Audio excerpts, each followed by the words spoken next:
Good rising, brethren. This is Big Judah, coming to you guys from California. Before I begin, I'm going to give all praise as Most High Yahweh. Acknowledgement to the earthly mother. Who is wisdom? Who is the Holy Spirit? Acknowledge Yahweh Shai. I pray the Most High bless this lesson this evening. Gives more knowledge and understanding of the events of the past in order to understand the events that are currently happening on the earth. So we get a much better understanding of the things that are soon to come on the earth. Going to be looking out for a opportunity to go live this evening. We got some serious business to get into today. You're going to understand that they're pushing the 1611 version of the Bible in order to hide their intentions and their knowledge about the fourth part. I'm going to have to bring out some more information. I can't bring it all in this video, but there's going to be a lot of information right here that shows you that when you're reading some of the stuff that Christopher Columbus was bringing out, I'm like, that's not in the 1611. I went back and looked at the other one too from the 1500s, and that one wasn't in. These breakdowns weren't in there either. Everything has been about getting over here to the fourth part. They said that, Columbus was saying that most of the prophecies had already been fulfilled. But there was a major one that dealt with these Gentiles being used to destroy the Israelites here in the fourth part. You must understand that these lands are the best lands.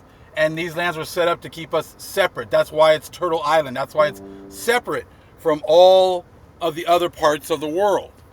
And we know now with the whole ape situation that we were pushing our knowledge and understanding worldwide. And they were just copying it. But they wanted to be us so bad. But you're going to see in Jeremiah 16:16 and on, that when you actually have the correct understanding of what's going on, you're going to see those verses in a totally different light today.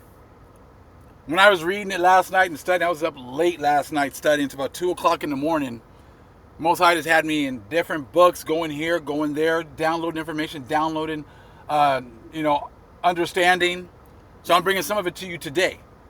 Like Jeremiah 16 is going to show you that it was prophesied for them to come over here to the fourth part. We're reading it from a totally different perspective because, see, when they make you think about Africa, and the so-called Middle East, when the truth is right in your face, you won't even see it. Just like when we first got into the Bible and we thought it was for everybody, all of a sudden Most High opened up our eyes a little bit and you start seeing yours and Israel, and the 12 tribes in Israel. You start seeing there's nothing in here about these Gentiles. It's all about family business. Now you're going to look at Jeremiah 16 a totally different way. But before we get there, let's go. Jumping into Christopher Columbus' Book of Prophecies. Again, a book they don't want you to see. They don't want you to get it straight from the horse's mouth. They want to, Columbus meant this, Columbus did this, they want to tell you from a third person point of view. They don't want you to hear what Columbus had to say. Because it was well known throughout the whole three parts that the fourth part was there. That the Israelites were there. That knowledge and understanding was flowing from these lands. And they wanted to see these things up close and personal. But they knew eventually they were going to get their opportunity to. The whole world knew that eventually the Israelites were going to mess up and they were going to get their opportunity because that was one of the main prophecies that had not been fulfilled. So when they're saying that most of the prophecies had been fulfilled, well, yes, but the main one of them coming to the fourth part and taking over, that is in Jeremiah 16. It's just we were reading it from the wrong perspective. Let's continue. Watch here. Book 1 right here. In the left margin alongside the patriarchal cross. India, now remember, it wasn't called India back then. It was Hindustan that they're talking about today. So they're not talking about Hindustan. They're talking about India. When they got here, they didn't think they were in Hindustan. They knew they were in India because that was the whole thing. That was the whole goal, to get over here. Now watch. India is in the outermost part of the earth, in the east.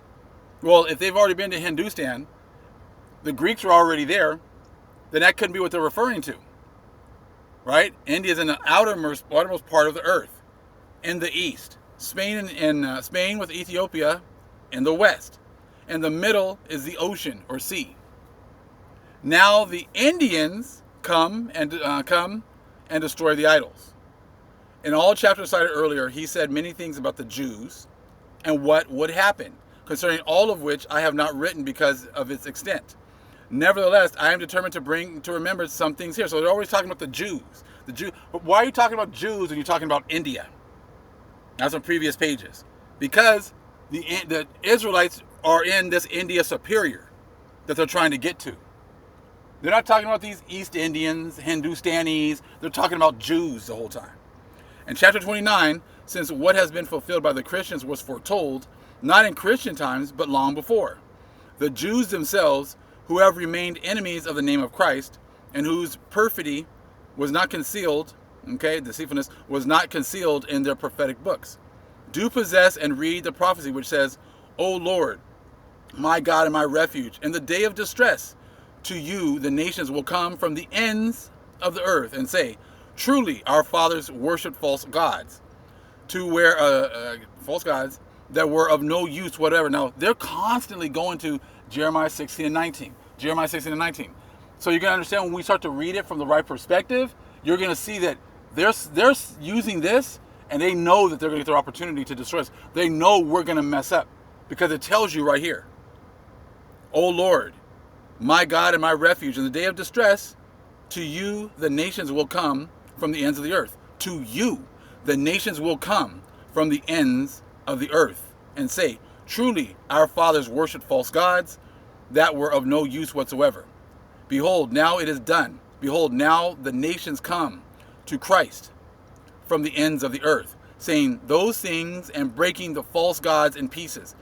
This even being a great good, which God has shown to the church, diffused everywhere, to wit, that the Jewish people have been rightly conquered and scattered throughout the nations. The Jewish people were not scattered. It was the Israelites. Those are the ones that were taken into slavery and scattered to the four corners, not Ish. But see, this is going to go back to when we read Jeremiah 16 from the right context, you're going to see them coming over here was in the Bible the whole time. 1492 was in the Bible the whole time. It said we were looking at it through the wrong lenses.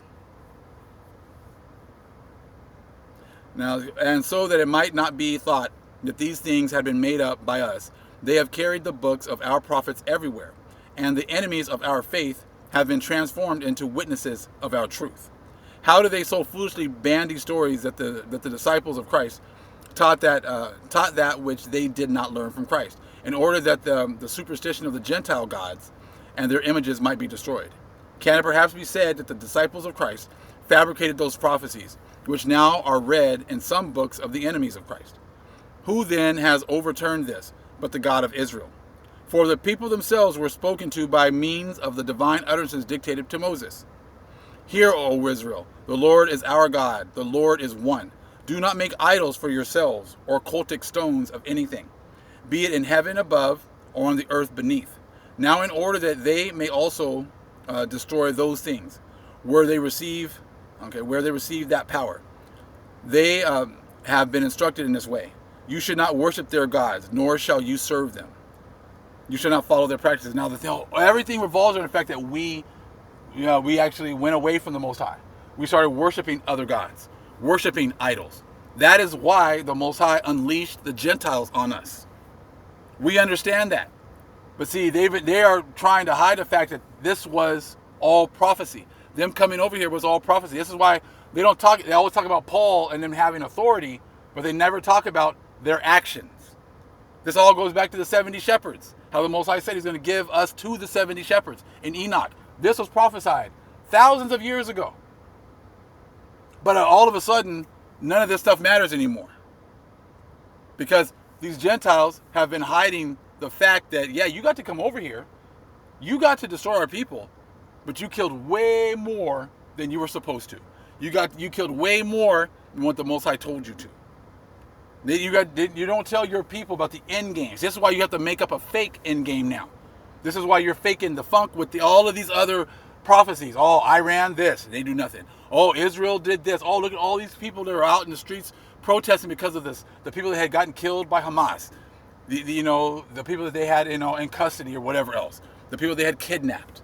And now everybody's out there, we're blaming not a Jew. Again, all nothing but fake stories. They killed the hostages. Oh, we're blaming them. You ain't going to do nothing.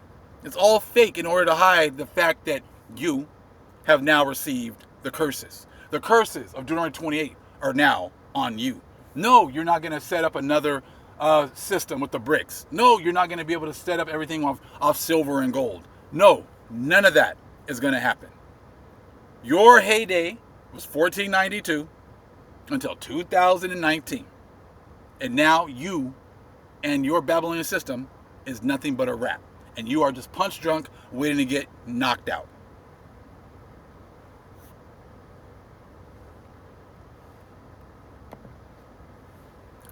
So right here, the gospel according to Mark. And this gospel of the kingdom will be preached in the whole world as a testimony to all nations. Nicholas of Lyra in the right margin. Okay, he's got his notes, okay? And the gospel of the kingdom will be preached. That is to say, the gospel of Christ, which brings the kingdom of heaven. And the whole world, namely in 3 parts of the world, before the destruction of the city Jerusalem. I don't care about that by Titus and Vespasian. I don't care because, again, they're trying to make it sound like that's over there. Jerusalem was over here. They're telling you right now, they were going to go ahead and they were going to be able to preach their gospel to the 3 parts. Right? And the whole world, namely in 3 parts of the world, before the destruction of the city Jerusalem.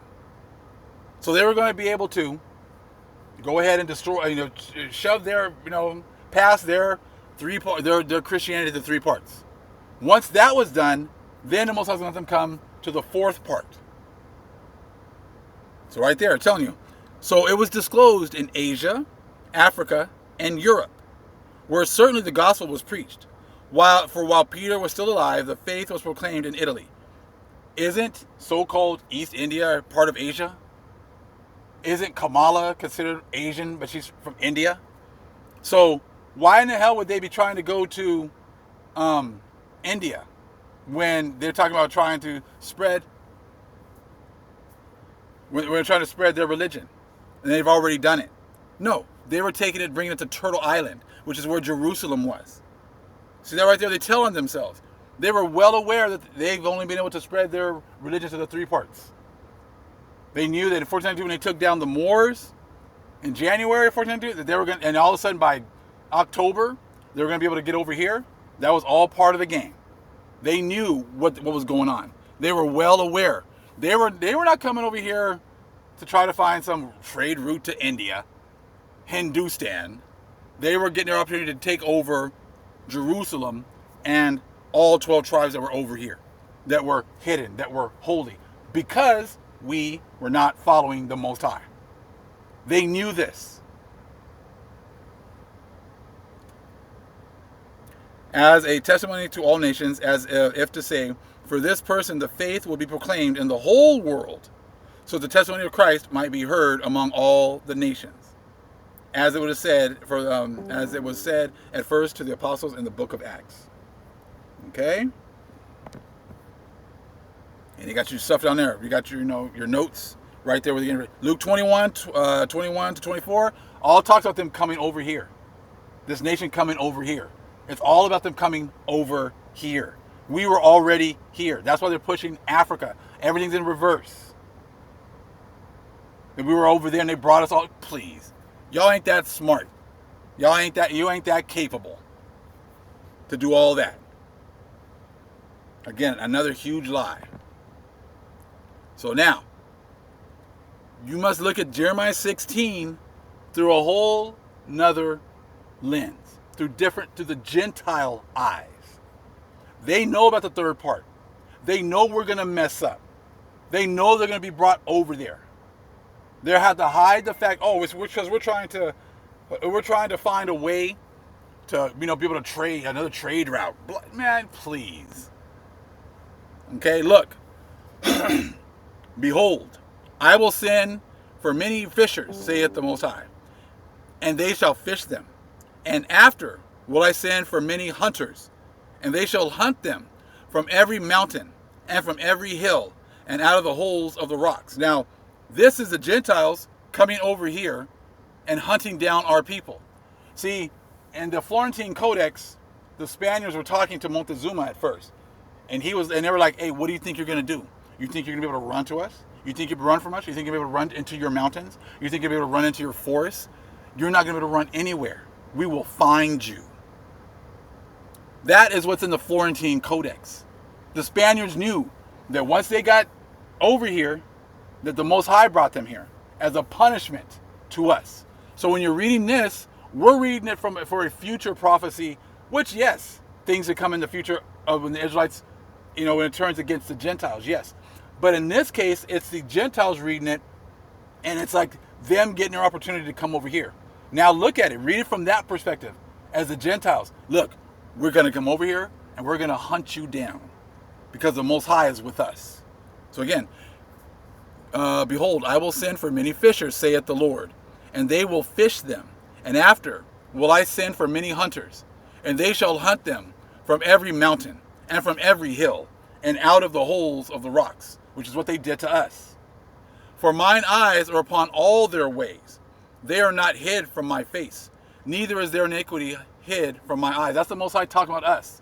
Our iniquities are not hid from his face. He sees everything that we did, and that's why these Gentiles were brought here. And first, I will recompense their iniquity and their sin double, because they have defiled my land. See, we had to be on the Most High's land in order to defile it. The Most High's land is not over there in that little strip of land in the so-called Middle East.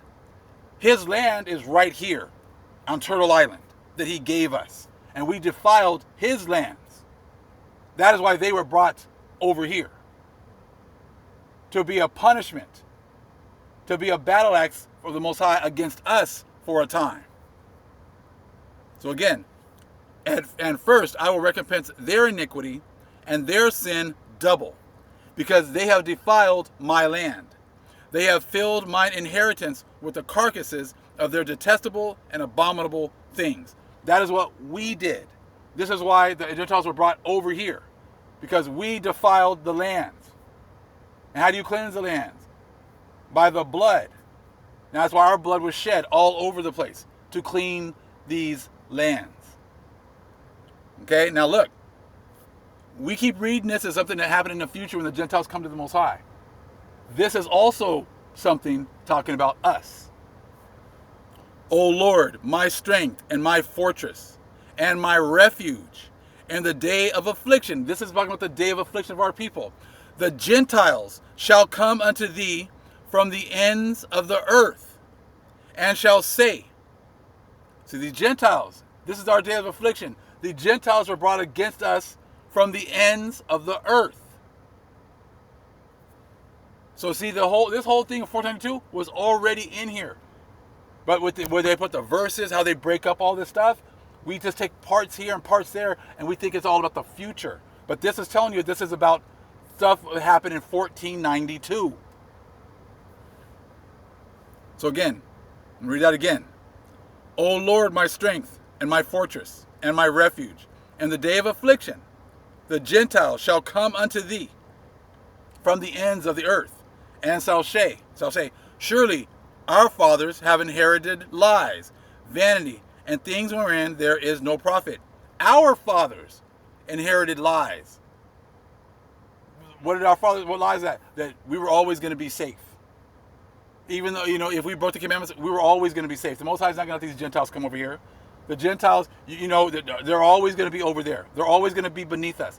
Our fathers were probably telling us those kinds of things. And that's why we kept, look, we've been doing, worshiping this, worshiping that, and we've been just fine. They're never coming over here. Most High's never going to bring them over here. We're never going to have to pay for these things. Right? Look at that. Surely our fathers have inherited lies, vanity, and things wherein there is no profit, following the ways of the heathen, following their detestable ways. Now you look at it from that perspective, you see, Most High said, if you do this, I'm bringing these people against you. If you do this, I'm bringing these Gentiles against you. I promise to keep them away from you, but if you start worshiping other gods, this is what's going to happen to you. So again, O Lord, my strength and my fortress and my refuge, in the day of affliction, the Gentiles shall come unto thee from the ends of the earth, and shall say, surely our fathers have inherited lies, vanity, and things wherein there is no profit. Shall a man make gods unto himself, and they are no gods? That's what we did. We started worshiping things that were not gods, not the Most High. We were worshiping things that were made. So again, shall a man make gods unto himself, and they are no gods? Therefore, behold, I will this once cause them to know. I will cause them to know mine hand and my might, and they shall know that my name is the Lord. I'm going to do this one time. This was the prophecy that these Gentiles were waiting for. Yeah, a lot of these prophecies have already been fulfilled. We're waiting for this one. Because Most High said, for this one time, I'm going to let these Gentiles come over there and have their way with you. 70 shepherds. 70 shepherds. He told the angels, you watch them. You keep account of who these Gentiles are killing, because they're going to kill way more than what I told them to. 1492, in your face, right here. We've been looking at it as a future prophecy. And yes, it's going to happen. These things repeat. History repeats. So the Most High is going to do the same thing to you. You won't be able to hide. Psalms 91, Most High says, 1,000 on one side, 10,000 on the other side are going to be dying, but nothing's going to happen to you, because the Most High will protect us at that time. But you see that now that the Most High has opened our eyes, we're going to see things way different. We have read these verses many times and never understood it like this. Because the Most High opened my eyes. The Holy Spirit opened my eyes to this last night and this morning. This is the time of mourning for you, other nations, and all of our own people that have been confederate with you. See, they were the ones that stood in our way and did not let us escape. But that's okay. Payback's a bitch. Baruch chapter 4. Now when you start to understand that in Jeremiah, Columbus is referring to Baruch chapter 4 to give you the correct context. Hence why the churches are getting rid of all this stuff. That's why, we don't believe in that. Yeah, you believed in it when you got over here. You believed in it to bring you over here. You believed in it then. Baruch 4. We're starting 12. Let no man rejoice over me, a widow and forsaken of many, who for the sins of my children am left desolate, because they departed from the law of God. That's what we did. For our sins, our Holy Spirit was left desolate. They knew not his statutes, nor walked in the ways of his commandments, nor trod in the paths of discipline in his righteousness. We didn't follow the Most High's ways. We didn't want that. So for this one time, the Most High says he's going to let these Gentiles come over here and have their way with us. Let them that dwell about Zion come, and remember ye the captivity of my sons and daughters, which the everlasting hath brought upon them. The Most High brought this captivity on us for our actions. For he hath brought a nation upon them from far, a shameless nation, and of a strange language, who neither reverence old man, nor pity child. They have carried away the dear beloved children of the widow, and left her that was alone, desolate, without daughters. But what can I help you? For he that brought these plagues upon you will deliver you from the hands of your enemies. Go your way, O children. Go your way, for I am left desolate. I have put off the clothing of peace, and put upon me the sackcloth of my prayer. I will cry unto the everlasting in my days. See, this is why here a little, there a little is so important. See, anyone pushing that Africa BS at this point shows you that, hey, they got an agenda. All this information, please come and show me how Jeremiah 16, I just showed you 16 all the way down, does not link up perfectly with Baruch 4. You guys want verses, you guys want all this, when it's brought to you, I'm going to get nothing but crickets, because this is exactly what the churches have been hiding this whole time. Hiding this whole time. Revelation 6 and 8. And I looked, and behold, a pale horse, and his name that sat on him was Death, and hell followed with him. And power was given unto them over the fourth part of the earth, to kill with sword, and with hunger, and with death, and with the beasts of the earth. There's three witnesses showing you that 1492 was well known by the Gentiles, and not only that, was well known of our own people. I'm going to show you that too. That is the prophecy that the world is trying to act as if it doesn't matter. They know that it's a wrap for them, because they've had their time. 2019, watershed moment. Shift to shore moment for you. Most High shut down your Babylonian system, and it's been falling ever since.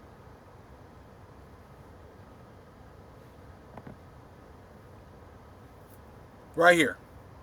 Baruch 4, but look, these have, this old Bible here from 1835 has the precepts in the Apocrypha. Look at that right there. Let's start at 14. Let them that dwell upon Zion come, and remember ye the captivity of my sons and daughters, which the everlasting hath brought upon them. For he hath brought a nation upon them from far, a shameless nation, and of a strange language, who neither reverence old man nor pity child. Deuteronomy 28, 49, and 50. Make sure you guys note this, because this part of the Bible has just switched to the Gentiles. And I'm going to show you that too. Deuteronomy 28, 49, and 50. The Lord shall bring a nation against thee from far, from the end of the earth, as swift as the eagle flieth. There's your eagle, America. All you other nations, you Greeks, you Romans. A nation whose tongue thou shalt not understand. There you go. A nation of fierce countenance, which shall not regard the person of the old, nor show favor to the young. These are the curses that were brought on our people.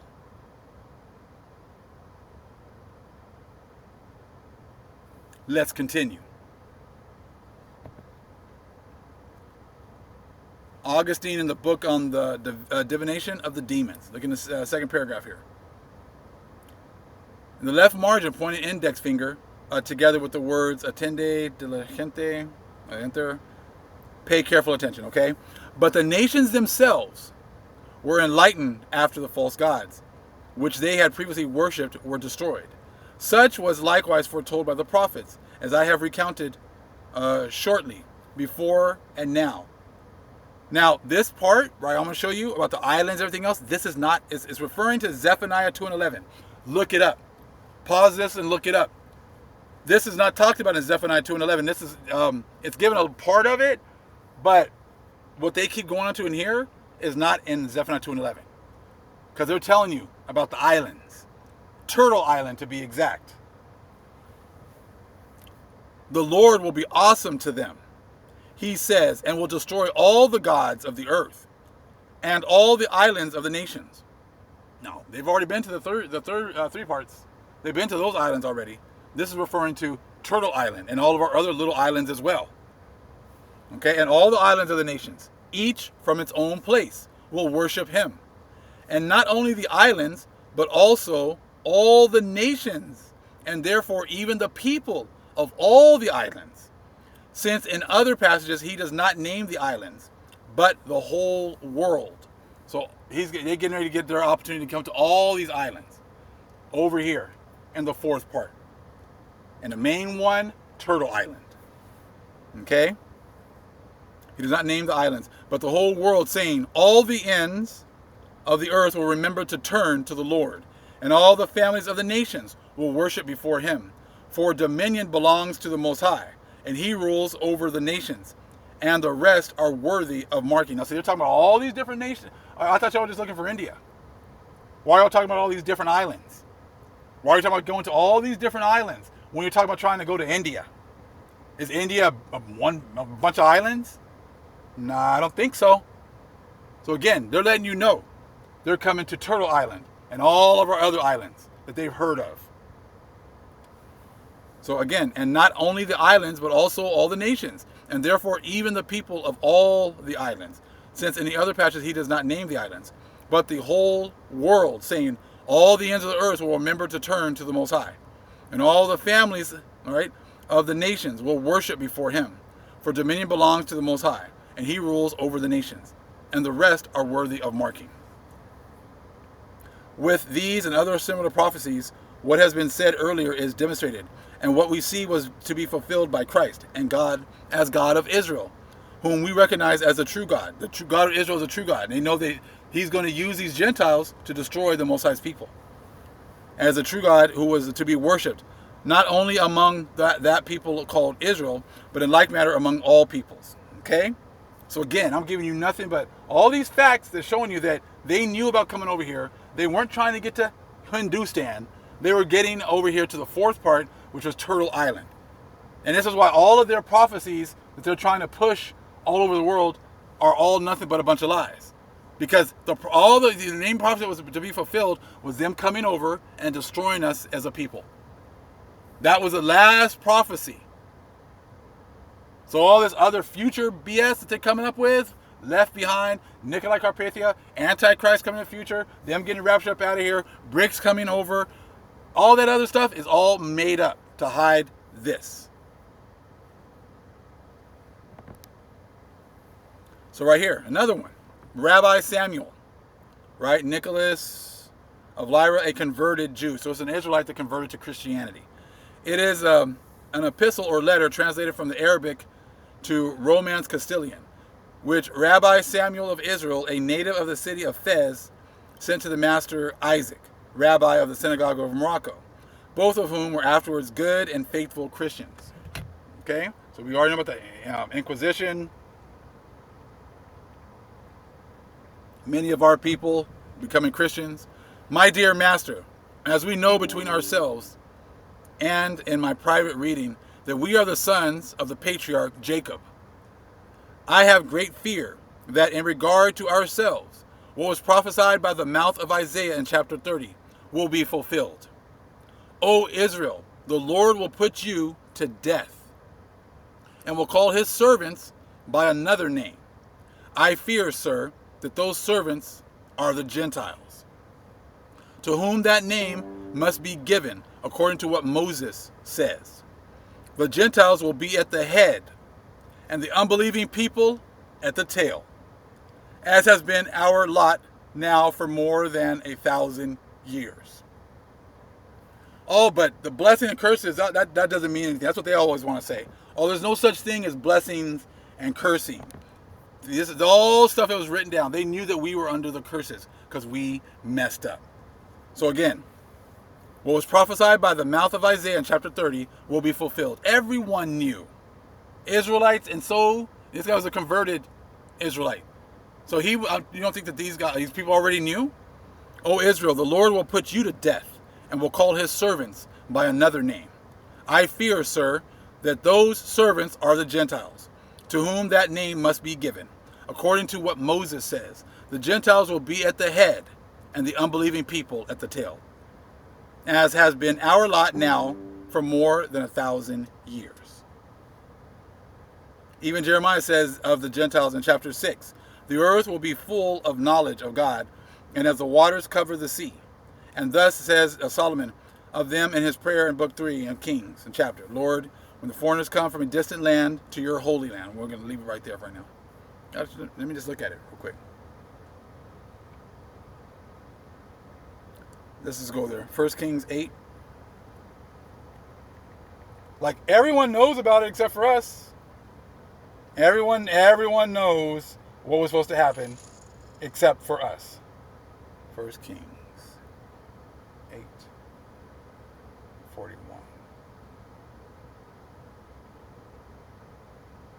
Moreover, concerning a stranger that is not of thy people Israel, but cometh out of a far country for thy name's sake.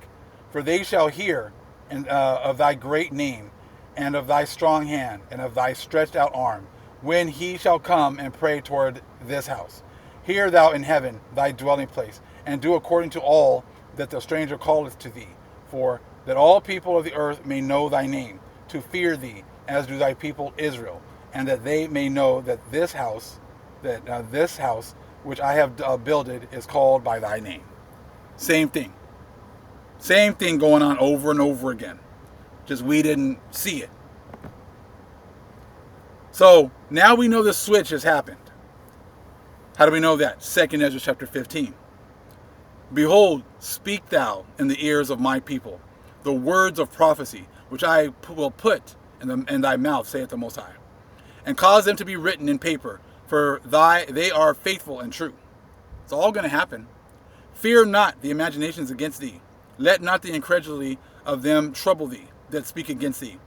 For all the unfaithful shall die in their unfaithfulness. Behold, saith the Most High, I will bring plagues upon the world, the sword, famine, death, and destruction. Okay? For wickedness hath exceedingly polluted the whole earth, and their hurtful works are fulfilled. So see, that was taught during 2859. He's bringing plagues on the earth. Why is that? He brought plagues against us. Now he's bringing plagues against you. He brought plagues against us. Now he's bringing them against you.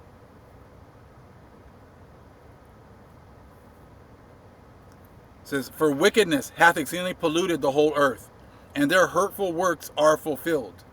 Therefore, saith the Most High, I will hold my tongue no more as touching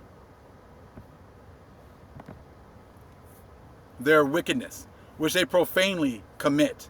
Neither will I suffer them in those things in which they wickedly exercise themselves. Behold, the innocent and righteous blood crieth unto me, and the souls of the just complain continually.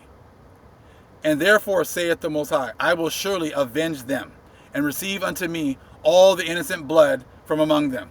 That is referencing Revelation 6 and 10. I read Revelation 6 and 8 about you coming to the fourth part.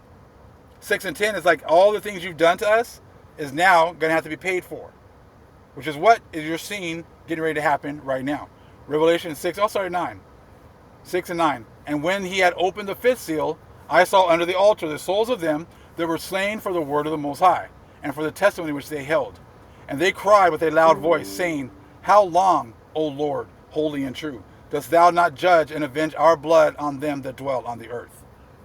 That is what is going on, getting ready to happen right now. You coming over here to the fourth part was one of the last major prophecies. That's why for the last 2,000 years, your churches will not talk about your history. All they'll say is, you need to just forgive your oppressors. You just need to forgive what happened to your people. Nah, I don't think so. Most High's not going to. Most High said he's not forgiving you. Right here, right? He said he's not going to hold his tongue no longer. He says, behold, my people is led as a flock to the slaughter. I will not suffer them now to dwell in the land of Egypt. He will not let us live in subjection to you anymore. So, but you go to 12. Egypt shall mourn, and the foundation of it shall be smitten with the plague and punishment that God shall bring upon it. So Most High is bringing punishment. So the whole love your neighbor crap and all that other stuff and forgive and forget and blah, all that stuff. Yeah, Most High says, nah, absolutely not. Absolutely not. That's why this is so important.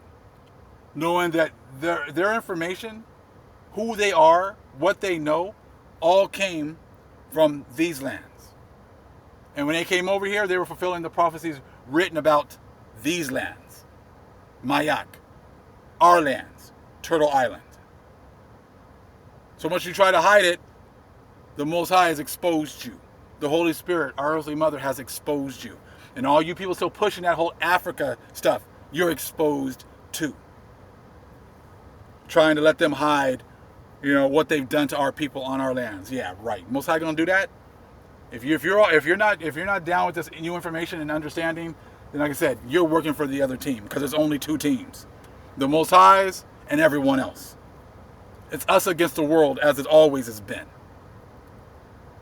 And I dare any of you to prove us wrong.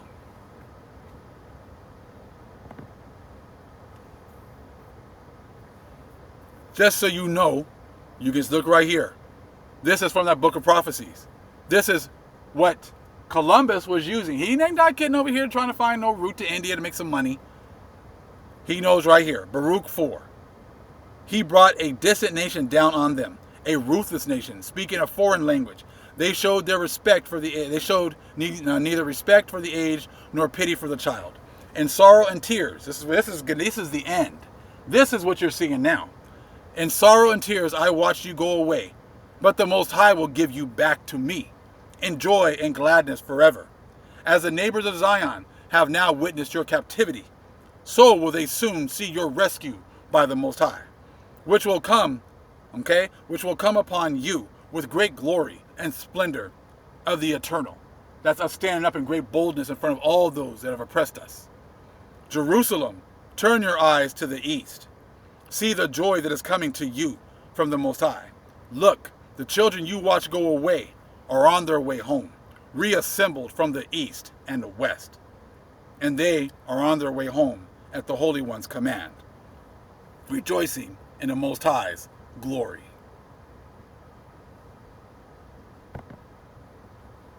That is prophecy being fulfilled. Those are the prophecies that the other nations are trying to hide, have tried to hide, that will be hidden no more. Thank you, Father. Thank you to our earthly mother. Thank you to our angels. And thank you to our ancestors for your prayers. We are the manifestation of the prayers of our ancestors. And thank you, Most High. All of those beautiful jewels and all of that knowledge, understanding is all coming back to us now. And now you other nations are exposed. All praise is Most High Yahweh. Acknowledgement to earthly mother. Who is wisdom? Who is the Holy Spirit? Acknowledge Yahweh Shai. Shalom.